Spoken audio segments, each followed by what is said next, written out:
integrated farming project.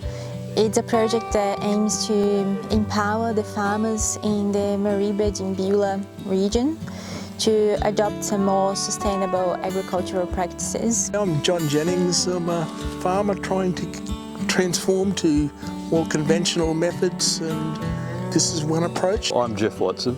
I'm an integrated pest management consultant and pest scout. I've been working on the Atherton tablelands in a range of horticultural crops for the last 30 plus years. Today at Jennings Farm, we are establishing a trial using fruit spotting bug traps.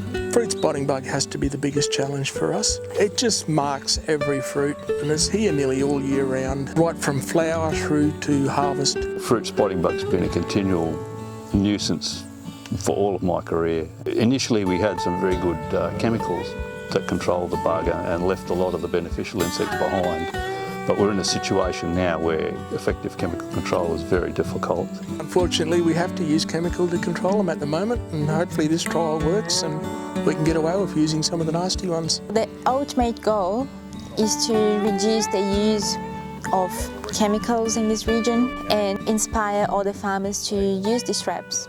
We have the lure here, and the lure is this little grey rubber septum there, which has a pheromone, an aggregation pheromone that attracts the banana spotting bug on it.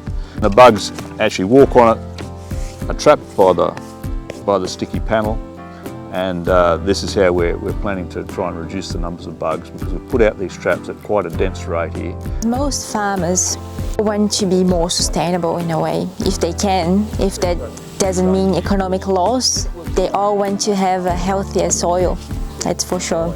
I feel it's healthier for the environment and for the people eating the fruit. You get a better range of insects, you're not affecting your pollinators. Hopefully it actually works out cheaper, we've yet to find that out. For the people on the Atherton tablelands and the wet tropics, I see it could have a massive impact. It's a kind of a virtuous circle. We can reduce the spotting bugs, and at the same time the benefit is less need for more insecticides to control these pests. It's a win-win-win situation. If it works and it's affordable, everyone will be using it in the end. And anything we can do to show that we're trying to do the right thing is probably going to be a good thing.